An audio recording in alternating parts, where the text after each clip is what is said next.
Olá a todos, eu sou o professor residente Matheus Nunes e nesse momento estaremos respondendo questões da OBMEP de 2012, da fase 1 do nível 2.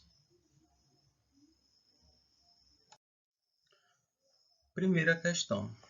O valor 1000 vezes 20,12 vezes 2,012 vezes 100 é igual a... Para resolver essa questão, a gente vai utilizar uma propriedade da multiplicação chamada comutatividade.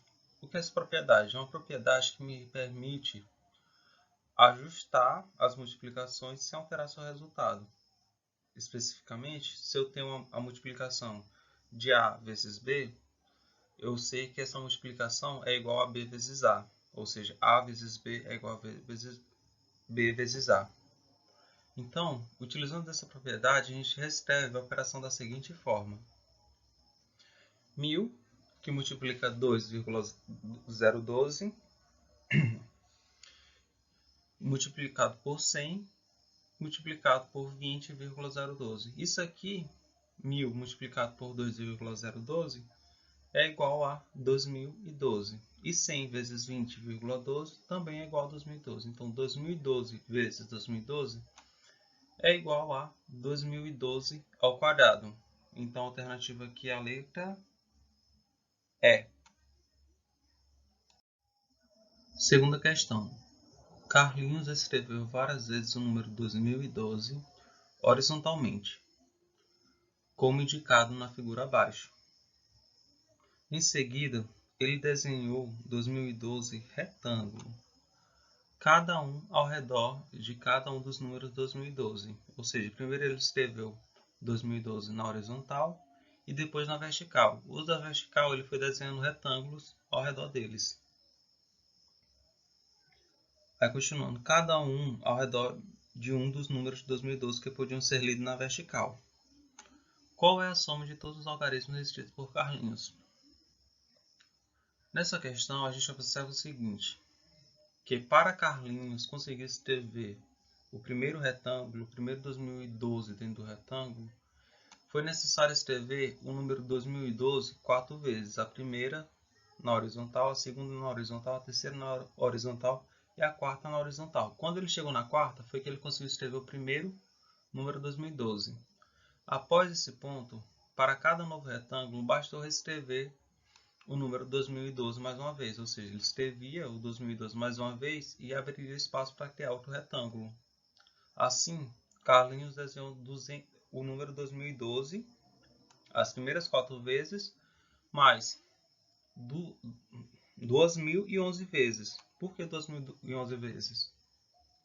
Porque a primeira fazia parte desses 4 primeiros retângulos aqui, ó, que ele escreveu para desses 4 primeiros que estavam na horizontal, que ele escreveu para conseguir colocar o primeiro retângulo dentro do retângulo que estava na vertical. Aí dessa forma fica 4 mais 2011, que é igual a 2015 vezes.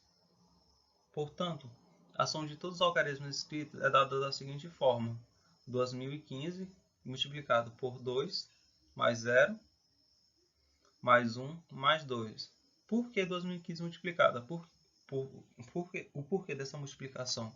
Observe que 2, 0, 1 e 2 são algarismos de 2012. Como esse número foi escrevido, 2012 foi reescrevido 200 ou 2012 vezes, e eu quero saber quantos algarismos foram escritos ao todo, eu tenho que saber quantas vezes cada um desses algarismos foi escrito. Aí dessa forma eu tenho isso, 2015 que multiplicou os algarismos de 2012. Aí dando continuidade, essa soma aqui vai ser igual a 5. 2015 multiplicado por 5 é igual a 10.075, que me dá a alternativa C. Terceira questão, um quadrado de lado 1 cm roda em torno de um quadrado de lado 2 cm, como na figura abaixo. Partindo da posição inicial e completando um giro cada vez que um dos seus lados fica apontado para o lado do quadrado maior. Ou seja, ele pega o primeiro giro, aí a face dele aqui está em contato. Aí quando a face dele encontra em contato novamente, é que ele completa o giro.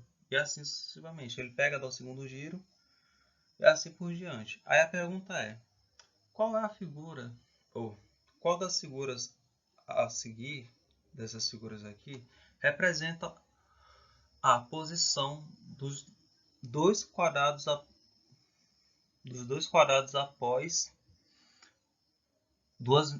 2012 voltas, ou 2012 giros.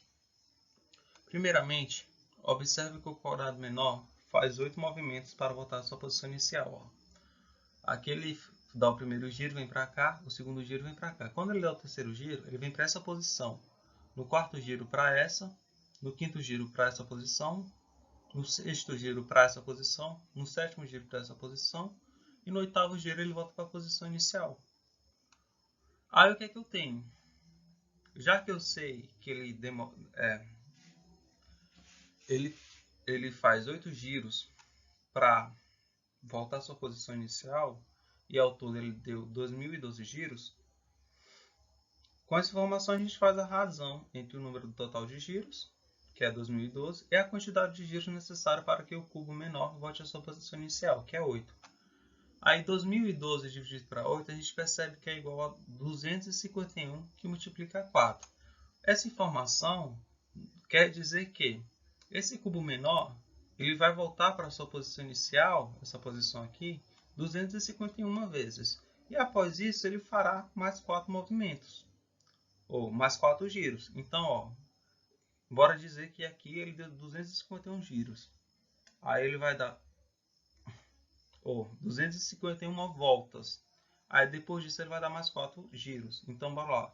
Primeiro giro, segundo giro, o terceiro giro ele fica aqui. E o quarto giro fica nessa posição aqui, que está representada pela letra A. A professora Luísa observou que o número de meninas de sua turma, dividida pelo número de meninos dessa mesma turma, é igual a 0,48. A pergunta é: qual é o menor número possível de alunos para essa turma? A gente observa o quê? Pelo enunciado. A razão entre o número de meninas e meninos pode ser representada da seguinte forma: meninas dividido para meninos é igual a 0,48.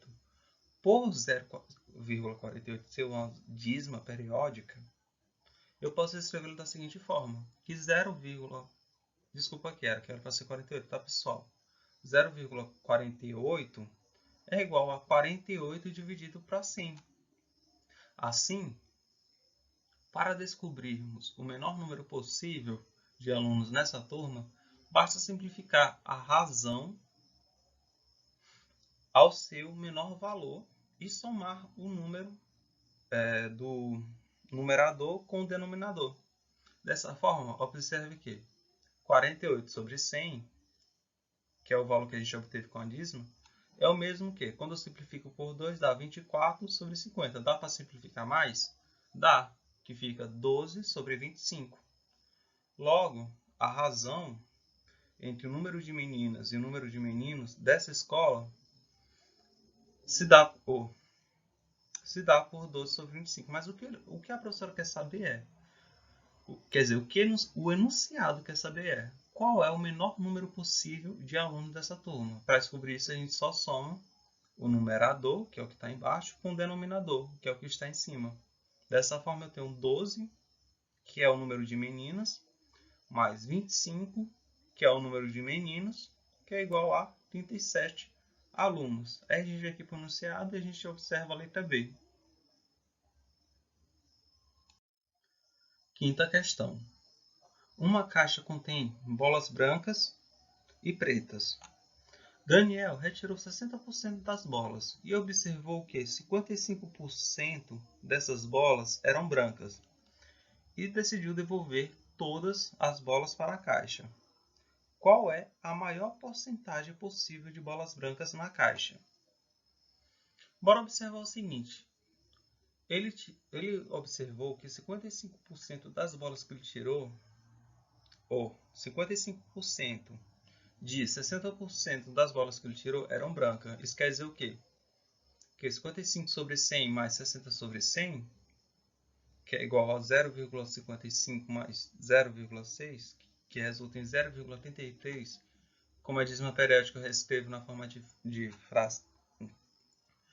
uma fração e obtenho 33%. 33 sobre 100, que é o mesmo que 33%. Essa informação nos diz que, do total de bolas que estavam dentro da caixa antes da retirada, no momento que ele retirou 60%, 33% das bolas eram brancas. Aí, como no início foram retiradas 60% das bolas e dentro da caixa ficou as outras 40%, logo o percentual maior de bolas brancas se dará no caso em que todas as bolas que ficaram dentro da caixa forem brancas. Ou seja, ele tirou 60% das bolas, ok, do qual 33% eram brancas. Até aí, ok. E ficou 40%. Para o maior percentual possível, o maior, prestem atenção, o maior só se dará no caso de que todas as bolas que ficaram dentro da caixa fossem bolas brancas. Com isso, eu pego os 33% que foram retirados, mais os 40% que ficaram dentro da caixa e obtenho 73%. Assim, o maior percentual possível de bolas brancas para a situação exposta para a gente é de 73%, que nos diz que é a letra D. Sexta questão. O retângulo ao lado, que foi recortado de uma folha de papel quadriculada, mede 4 cm de largura e 5 cm de altura. Aí a pergunta é, qual é a área da região cinzenta? Observe o seguinte, se a gente traçar retas na figura, como está exemplificado abaixo, pode ser que não esteja dando para ver direito, mas aqui tem três retas amarelas, uma daqui até aqui, outra daqui até aqui, e a terceira reta daqui até aqui. Você observa que essa área branca aqui, essa área branca, é igual a essa área cinza. Aí do outro lado a mesma coisa, essa área branca é igual a essa área cinza. Aí observe que essa área cinza aqui é igual a essa área branca. E essa daqui, essa cinza aqui também é igual a essa branca. E assim sucessivamente, com todas as formas que foram feitas após a gente ter traçado essas retas. O que eu posso observar com isso é que, para cada parte cinza, tem uma branca. Então, o que é que isso quer dizer? Isso quer me dizer que metade dessa figura é branca e a outra metade é cinza. Logo, a área acinzentada corresponde à metade da figura.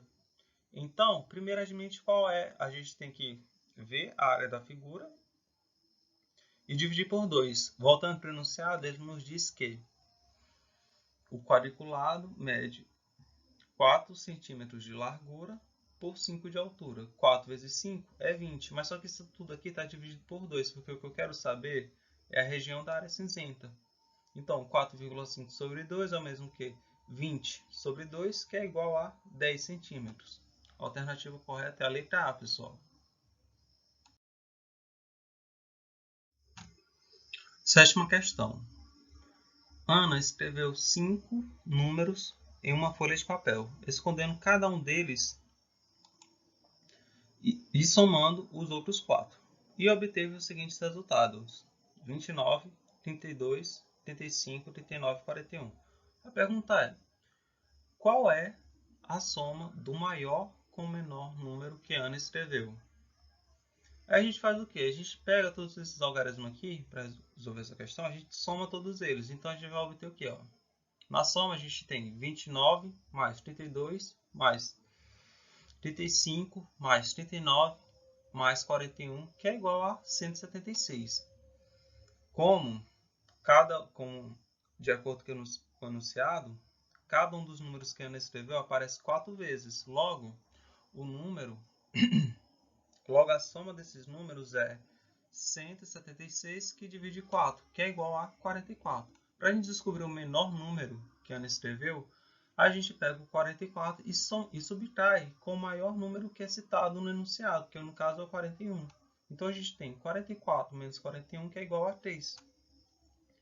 E agora, para a gente descobrir o maior, a gente faz o mesmo processo, só que a gente subtrai como menor um valor citado no enunciado, que é 29. Então, 44 menos 29 é igual a 15. Mas só que a pergunta é, qual é a soma do maior com o menor dos números que Ana escreveu? O menor é 3 e o maior é 15. Então, a soma deles dois é 18, que é a alternativa D. Oitava questão. A figura foi formada por 8 trapézios isósceles idênticos, cujo a base maior mede 10 centímetros. Qual é a medida em centímetros da base menor de cada um desses trapézios? Bora lá. Como os trapézios são idênticos, o hexágono que eles formam é regular. Como o ângulo interno alfa desse hexágono mede 120 graus, ou seja, esse ângulo aqui, ó, ele todo mede 120 graus, o ângulo B, que é metade do ângulo alfa, é igual a 120 graus dividido por 2, logo é 60 graus. O triângulo ABC, observe aqui, o triângulo ABC é equilátero. O que é que isso quer dizer? Que os seus lados são iguais.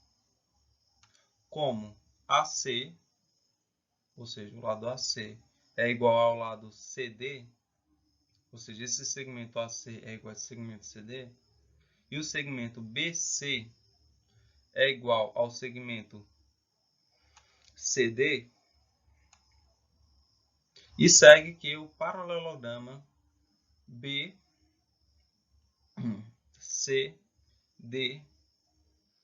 é um losango. Assim, B é o ponto médio de AE.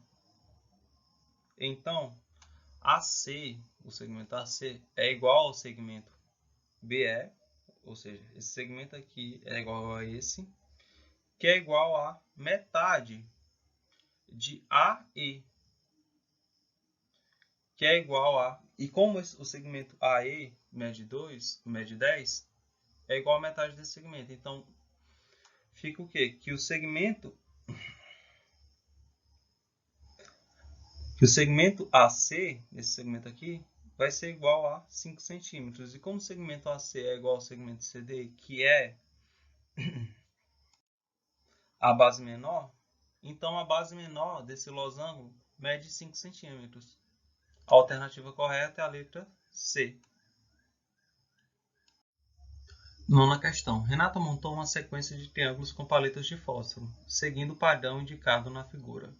Um desses triângulos foi construído com 185 palitos de fósforo. Quantos palitos foram ao lado desse triângulo?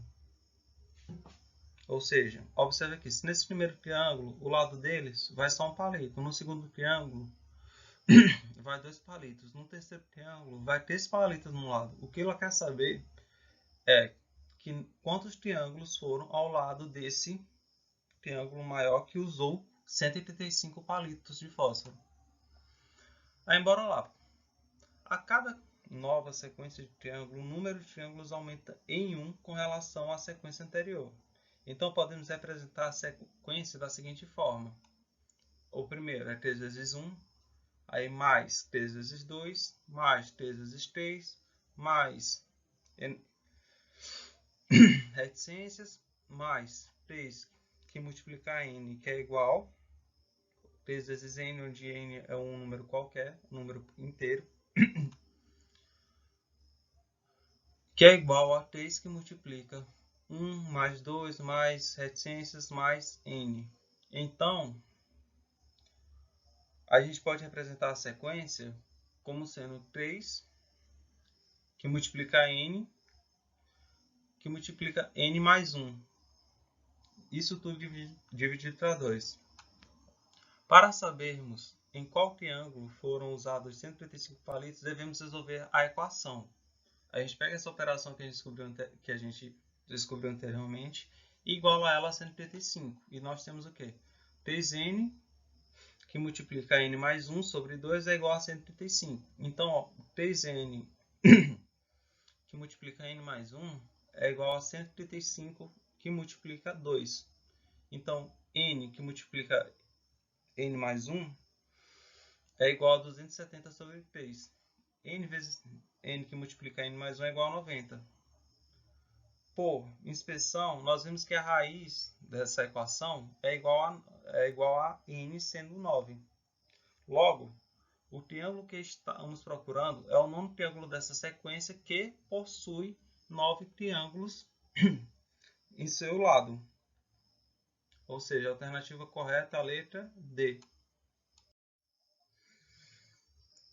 10ª questão. Se A e B representam algarismos diferentes e o valor de A que multiplica A mais A é o número de dois algarismos AB, qual é o valor de B que multiplica B mais B? Em notação decimal, os números de dois algarismos AB, nós temos o valor de 10A mais B. Temos então que A que multiplica A mais A é igual a A ao quadrado mais A, que é igual a 10A mais B. E segue que A ao quadrado menos 9A é igual a B. Ou seja, A que multiplica A menos 9, que é igual a B.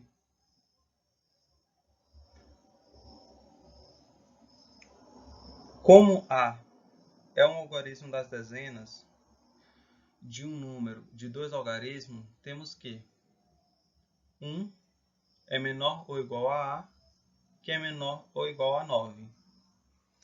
Se A é menor ou igual a 9, então A menos 9 será negativo e B também será negativo. O que não acontece, pois B é menor ou igual a 1 e menor ou. Pois B é maior ou igual a 1 e menor ou igual a 9. Logo, A menos 9 segue que B é igual a 0, pois B que multiplica B mais B é igual a 0. 0 vezes 0 mais 0 é igual a 0, que é igual a B.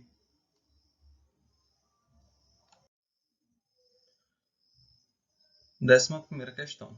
João fez uma viagem de ida e volta entre Pirajuba e Quixajuba em seu carro, que pode rodar tanto com álcool quanto com gasolina. Na ida, apenas com álcool no tanque, seu carro fez 12 km por litro. E na volta, apenas com gasolina no tanque, fez 15 km por litro. No total, João gastou 18 litros de combustível na viagem. Aí, qual é a distância entre Pirajuba e Quixajuba? Vamos chamar de D a distância entre Pirajuba e Quixajuba. A distância D é dada pelo produto dos litros consumidos pelo consumo de litros de combustível por quilômetro. Ou seja, D é litros consumidos por quilômetros por litro. Como o produto das grandezas litro consumido e quilômetros por litro são constantes, as grandezas são inversamente proporcionais. Dando continuidade, o litros por ida, que trata-se de álcool,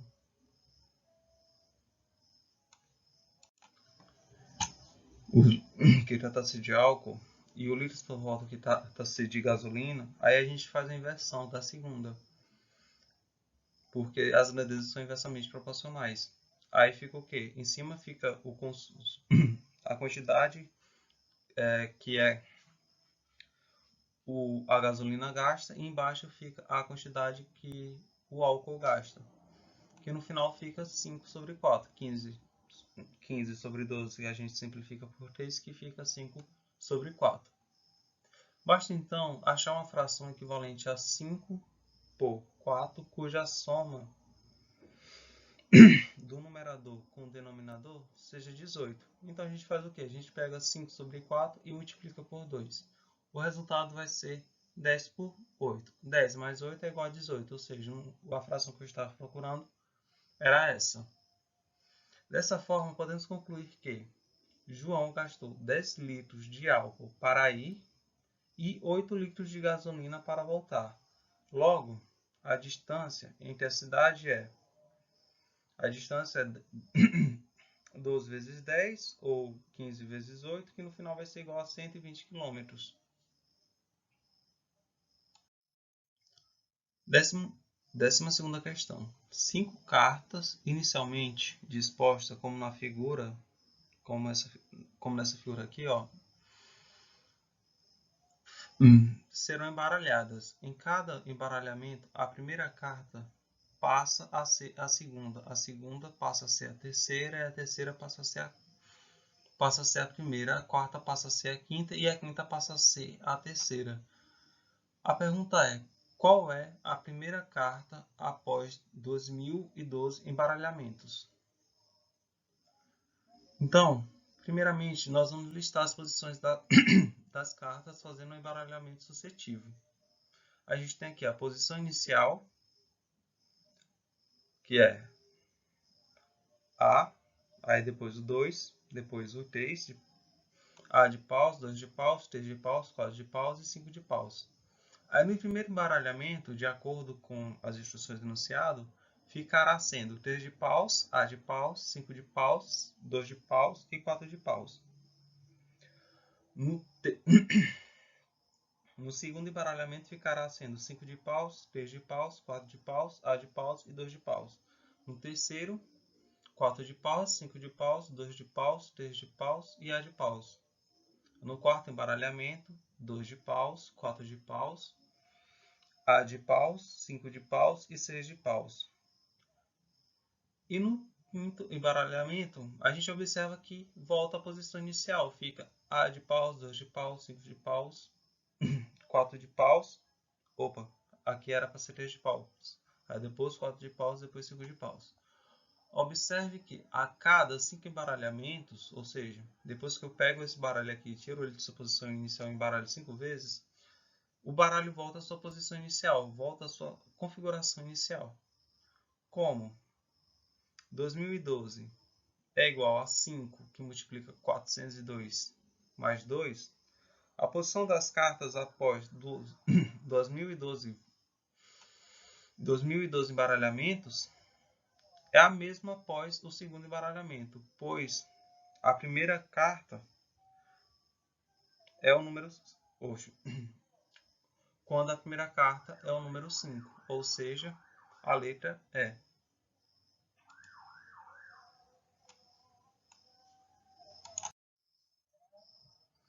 Décima terceira questão. Ana, Bernardo, Cecília e Danilo repararam que Danilo é mais alto que Cecília e que a diferença entre as alturas de Cecília e Ana é igual à diferença entre a altura entre Ana e Danilo. Observe também que a soma da altura dos dois rapazes é igual à soma das alturas das duas garotas. Qual das alternativas pode ser considerada verdadeira? Então, a gente vai analisar aqui. Vamos denotar a altura de Ana, Bernardo, Cecília e Danilo por A, B, C e D, respectivamente. O enunciado nos diz que A menos C, ou seja, a diferença entre Ana e Cecília, é igual à diferença entre Danilo e Ana. Logo, a altura de Ana é igual à altura de Cecília mais Danilo dividido por 2. Está no ponto médio entre C e D. Como C é maior que D, nós temos que C é menor que A e A é menor que D. Também temos que B mais D é igual a A mais C, ou seja, C menos D é igual a D menos A. Como D menos A é maior que zero, concluímos que C é maior que B. E segue que, ao final, Bernardo é menor que Cecília, Cecília é menor que Ana e Ana é menor que Danilo. Logo, a gente analisa as alternativas. A letra A. Cecília é mais alta que Ana? Pelo enunciado, não. A diferença entre as alturas dos dois meninos é igual à diferença entre as alturas das meninas? Não. Essa alternativa também é falsa. Aí a letra C. Cecília é a mais baixa do grupo? Não. O menor do grupo é Bernardo. Aí, letra D. A diferença entre as alturas de Danilo e Cecília é igual à diferença entre a altura de Ana e Bernardo. Sim, pois Bernardo mais... Quer dizer, pois a altura de Bernardo mais Danilo é igual à altura de Cecília mais Ana. Então a alternativa correta é a letra D. E checando a letra E, Ana é a mais alta de todos. Não, o mais alto de todos é Danilo. Ou seja, na 13ª questão, a alternativa correta é a letra D. A diferença entre as alturas de Danilo e Cecília é igual à diferença entre a altura de Ana e Bernardo. 14ª questão. Fazendo 8 cortes em um cubo, perto de seus vértices, obtemos um sólido de 14 faces, que numeramos de 1 a 14. Na figura, observamos que esses sólidos sob dois pontos de vista distintos. Aí a pergunta é, qual é o número de face? Qual o número da face oposta à face de número 13?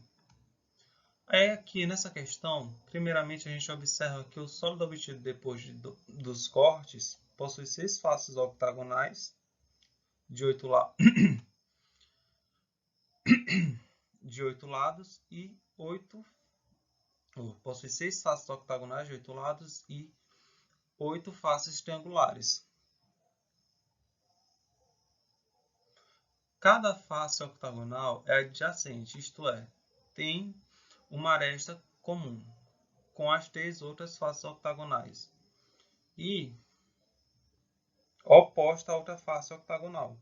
Além disso, cada face triangular é adjacente a 3 faces octagonais, que são 2 a 2 adjacentes. À esquerda, aqui, nós vemos que a face octagonal 13 é adjacente à face octagonal 14 e 10. À direita,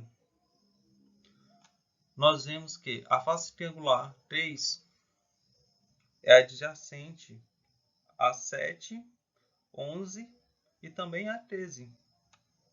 Assim, as faces 11 e 7 também são adjacentes à face 13.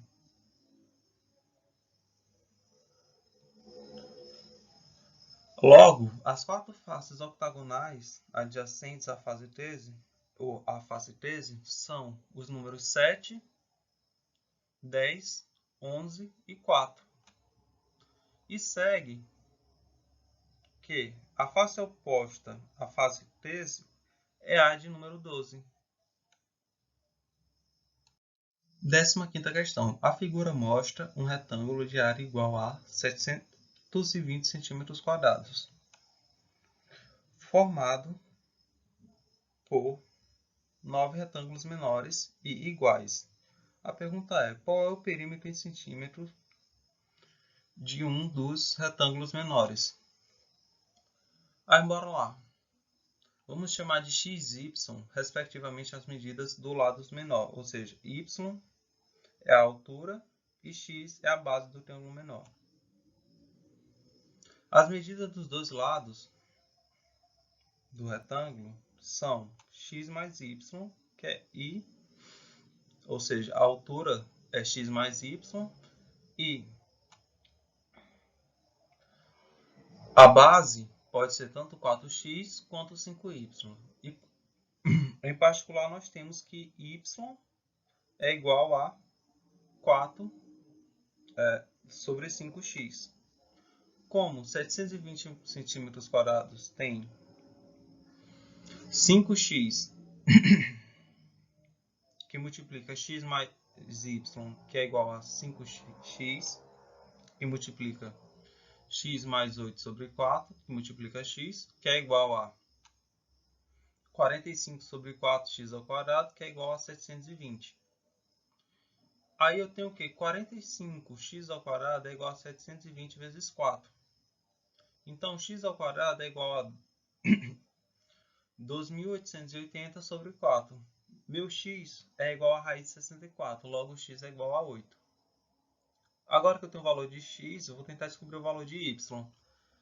4x é igual a 5x. 4y é igual a 5 vezes 8. Então, y é igual a 40, que é 5 vezes 8, sobre 4. Ou seja, o valor de y é igual a 10. Logo, o perímetro dos retângulos menores é a multiplicação da soma entre seus lados. Ou seja, 2 que multiplica a base mais sua altura. 2 que multiplica 8 mais 10. A gente primeiro resolve o que está dentro do parênteses. 8 mais 10 é igual a 18. Então, 2 vezes 18 é igual a 36. Logo, o perímetro dos retângulos menores é igual a 36. Ou seja, a alternativa correta é a alternativa D. 16ª questão. Quantos são os algarismos numerados entre 0 e 999 nos quais aparecem pelo menos um algarismo 2 e nenhum algarismo 3? Nessa questão, nós podemos pensar que o algarismo 0, os números naturais entre 0 e 999, como sequências de 3 algarismos, de 0, 0, 0 até 999. Estamos interessados em contar as sequências em que aparece pelo menos um algarismo 2 e nenhum algarismo 3. Para fazer essa contagem, vamos chamar de A o número da sequência em que não aparece o algarismo 3. Essas sequências se dividem em dois tipos: aquelas que não aparecem em 2 e aquelas que aparecem pelo menos um algarismo 2. Denotamos de B e C, respectivamente. O número dessa última sequência, temos claramente que A é igual a B mais C e queremos calcular C igual a menos B. Basta então calcular A e B, mas é imediato que A é igual a 9 vezes 9 vezes 9.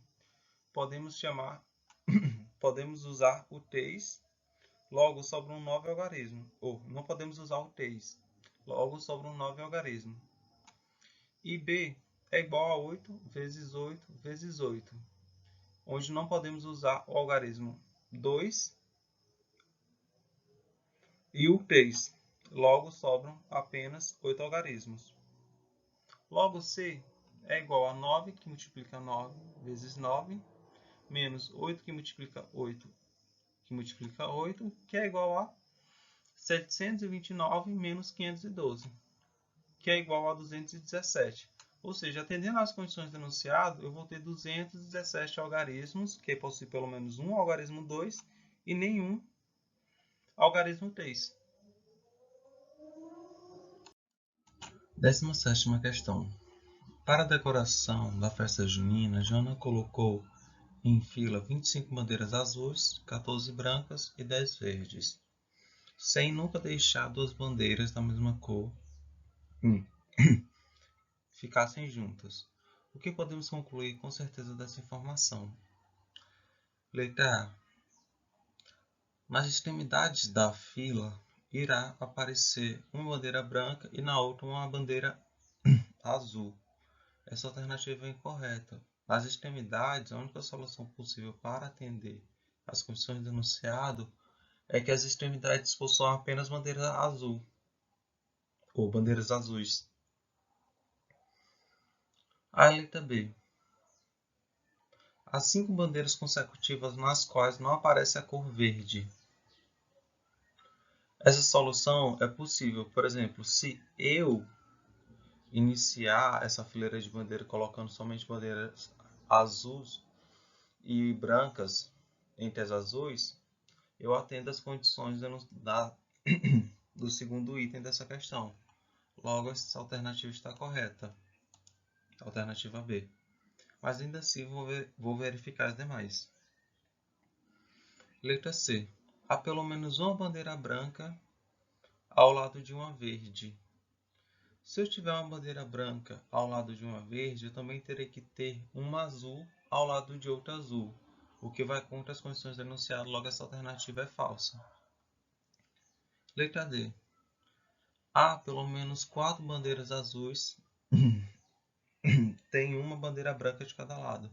essa opção também está correta. Eu tenho no máximo 3 bandeiras azuis que tem uma bandeira branca de cada lado. Do contrário, se eu tiver se eu for atender as condições desse enunciado aqui, ou desse item, eu vou contra as condições do enunciado. Logo, a letra D também está incorreta. E a letra E, não existe um grupo de 3 bandeiras consecutivas de cores todas diferentes. Esse duplo ele existe sim. Em algum momento eu vou ter uma branca que segue de um azul que segue de uma verde. Logo, o item E também está incorreto. Ou seja, a alternativa correta é o item B. 18ª questão. Cada face de um cubo está dividida em 4 quadrados coloridos de amarelo, azul ou vermelho. De modo que quaisquer 2 quadrados com um lado em comum têm cores diferentes. A figura ao lado mostra uma planificação desse cubo. Com as indicações das cores de 4 quadrados, quais são as cores dos quadrados indicados por 1 e 2? Ou seja, o que ele quer saber é, respectivamente, quais são as cores desse quadrado e desse aqui. Então, para resolver essa questão, vamos fazer o seguinte. Vamos iniciar indicando o quadrado azul inferior, esse quadrado aqui, com o número 3. Aí observe que após a construção desse cubo, quando a gente monta esse cubo aqui, tira ele dessa forma planificada e coloca ele numa estrutura tridimensional, vai acontecer que os quadrados indicados por 1, por 2 e por 3 terão vértice em comum, ou seja, eles terão pelo menos um vértice em comum. Logo, terão 2 a 2 um lado em comum.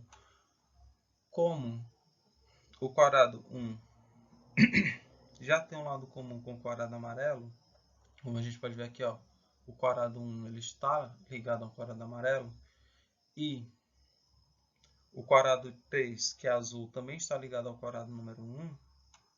Esse quadrado aqui ele vai ser vermelho, porque ele já está ligado a um amarelo e a um azul e não pode repetir a cor. Aí até aí ok. Aí agora a gente vai tentar descobrir a cor do quadrado que está representado pelo número 2.